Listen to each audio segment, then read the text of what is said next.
So, Marina, welcome to Thailand. We are so honored that you can be here with us.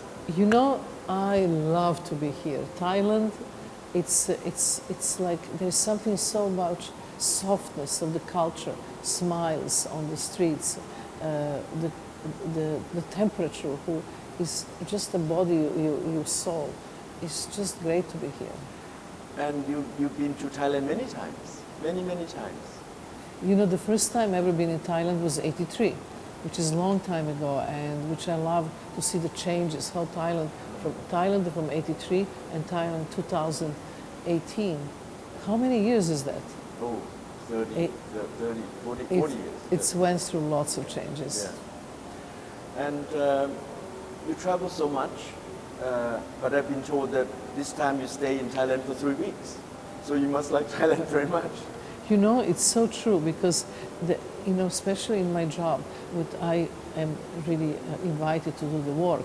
There was so many times I would just go from airport to the hotel, from the hotel to the museum, do the work, back to the hotel, back to the airport, not even walk on the end of the street. But if we are talking about Nordic countries, which is cold and rainy, and and people look so grim, a little bit depressed, I would say. I always think about Swedish people, Nordic people.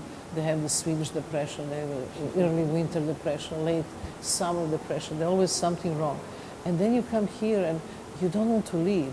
I always like to combine the free time, to have some time that actually I'm not doing anything but observing country, going to places I've never been. But I think so many things that you mentioned that you like, not just the environment or the people, but it's the food, it's the religion, and it's the hospitality that I think make what your project is art and life can blend together. The just amount of spirituality this country radiates. It's so necessary, especially in the time that people don't believe in anything anymore. And I think, even if you go the most busy district, the most busy street, but there will be little tree, and there will be candle, and there will be incense, and there will be little Buddha statue, something just to remember of the spirituality that all we have in ourselves. And then you go to America, and then you have to listen to Trump on television, and then you don't believe in humanity anymore. So amount of spirituality Thai people have in their own life, we should take from this as much as possible and put in our own life. And you've been here maybe nearly 2 weeks. Everywhere you go, you're a film star, you're a princess. Everybody runs to you, even the kids, the young people. Why? They love you so much. Do you think because I have such a big nose? Because nose so big, so to say, oh my God. I feel this love. And I don't know, how do people know about my work? This must be social media, must be the Instagram, internet, because the one phenomena I have in my life, which I never knew that would happen, is to have extremely young public. My public, when they come to a museum, all these curators get shocked, or in the lectures, because they normally don't see these faces. They're too young.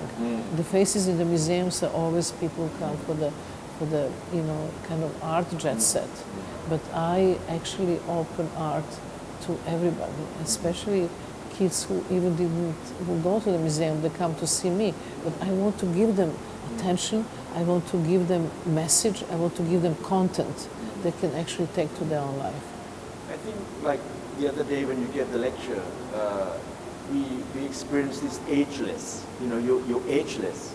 And the kids who come up and ask questions, and it was a full house that night, and a lot of them cried. Why?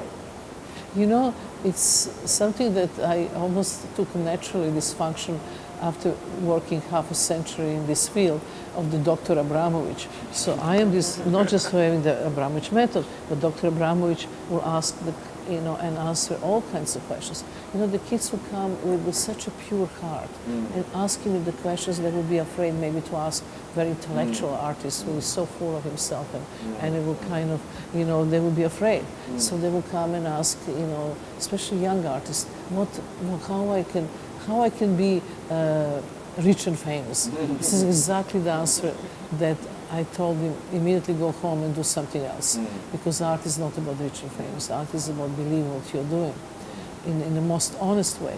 So, and they know that from me they will get really the honest answer. And then the crying, it's always to do with the emotions that work provoke, you know, because they know that I'm not cheating. They know what you see there is true, because I spent my entire life proving it. And that kind of they count kind of honesty bring my vulnerability open to them, and they're vulnerable too. But they don't like to show vulnerability to everybody, but they like to show to me because I can access through my vulnerability their own, and then the connection is made. The connection is made. It's so beautiful, you know. But sometimes I don't know what to do because I'm going to.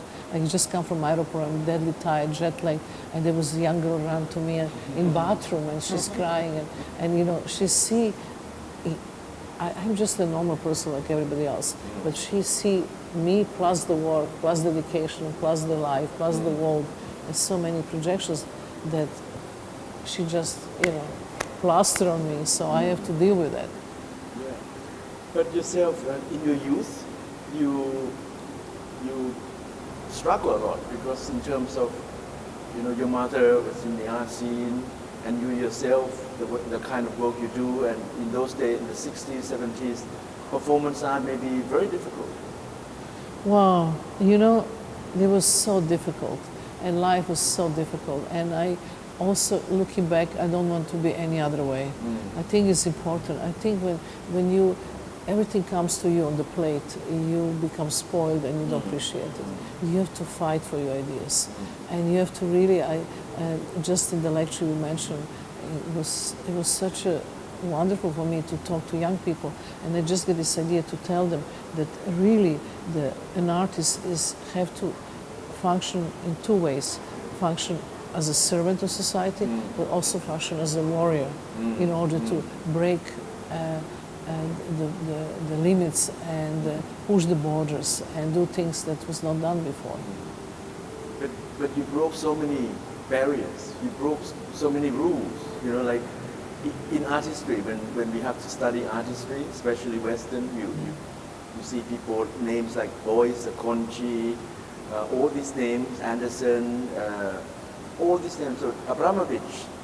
You know, first of all, these female artists who break so many barriers, and in this context, in history of art, you're so prominent. You know, when I was a young kid, I was always first in the alphabet, Abramovich, A and B, you know. So I hate my name so much because I was always asked first. And now it looks like it's advantage. When you open the catalog, I'm the first. So, you know, like Bangkok Art Biennale, you open, you see. Not so bad. But breaking barriers and breaking your own limits, because we create our own limits, is so necessary. Because the worst for an artist is to repeat himself. And very soon, when you reach one's kind of success, or a certain amount of success, and the public like it, and the galleries can sell it well, this kind of work, you become lazy. You start kind of settle into your own fame, and you produce the same thing. Because everybody likes it, no effort. But that's the moment that you immediately have to, you know, push into something else. That's the moment when you are in the biggest danger, because repeating yourself also is losing respect for yourself. It's like documentation is very important, and in those days, performance. In those days, it's very hard to record. So some performances you have them all recorded. Actually, very early, I was thinking not to record any performances because the performance is life, the life form of art, and they have to be kind of stay living. But very soon, especially maybe because of my background, I come from communist country where everything was documented, all the revolution in so many ways, so many examples. So and my mother being the director of the Museum of Art and Revolution with another, obsession of putting everything to catalog, and her obsession writing notes for everything we do, especially in the morning, how many French words I have to learn in the morning, what I have to do. So there's always this instructions. So I actually, even if I didn't want to, really copy my mother and start documenting very early everything. And I have all the rights of all my work, and I document it. And I remember art historians come to see, they say that I'm one of the most organized artists ever. Then I met you again at the Eshikot Sumariko, when you made the dream house. Yeah, That was around 2000. And then, I don't know, I had built up the courage to go and say hello to you. And that's when we got talking, and I said, do you come to Thailand? We would love you to come to Thailand. And you said, you come all the time. This was the time I was coming very often. Yeah, and I said that, at the time we have no money. Chulalongkorn University, we have no budget. But if you come, can you do something? And to my shock and surprise, you agreed to come. And you stayed maybe a couple of weeks. But one thing that I have to tell you that for me is so important to go to the cultures, which is nothing to do with my own culture. When I remember such a vivid memory of Thailand, when I first time came, I went to the market, and 80% of the vegetables and fruits and animals, I didn't know what they are. I just didn't know. And this is so mind-opening for me. I will every day buy the fruit that I don't know, bring to my little living room, and then I will open it and say, is this animal is going to jump, or is the vegetables, or is it salty, or is it sweet? And this is the way I learn. And to me, that's something that I love. And your culture is so much to discover, really. It's improving. But then you came back again after the tsunami. We asked you to come, and it was like 2,000 people just got killed. And then we went to Phuket. And Phuket was deserted because nobody came, no tourists came, and the Novotel have a spare room. So we asked you to stay and do some research. And in the end, you produced this amazing work, God Punish You. Yeah, because I really think that was a very important work for me. Why the gods of the sea punish such a incredible, violent way, the Thailand. So I think I want them to whip them. So I actually whip the sea and try to conduct the sea and create the smaller waves. And that was really something like artists against the gods. What is our chance? That's the open question. Then you asked me to find 200 boys to whip the sea. So we had to. Because they're much better in the whips than me. Because you're specialized on these very big whips. And these big whips ritualistically, you use them in the rituals, especially for some holy, the special ceremonies, the spiritual ones, to clean the air, to purify the space. But please tell us about your view on the Bangkok Art Biennale. You managed to go and see many works in temples and many places. What's your impression? What would take the most attention for me was in the temples area. Because, it's the temple area is so protected. It's really something to do with a very specific religious practice.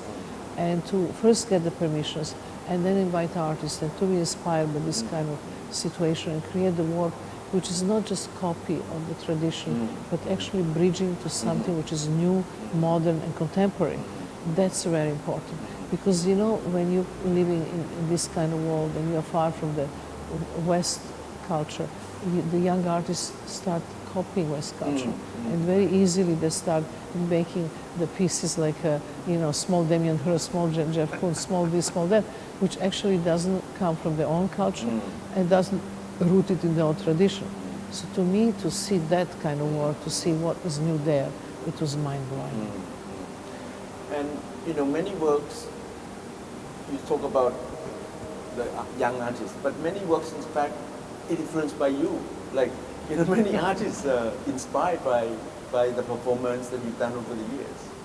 But probably it's very simple answer to this question, because I'm doing this half century. So, after half century, somehow there is a lots of material to look at.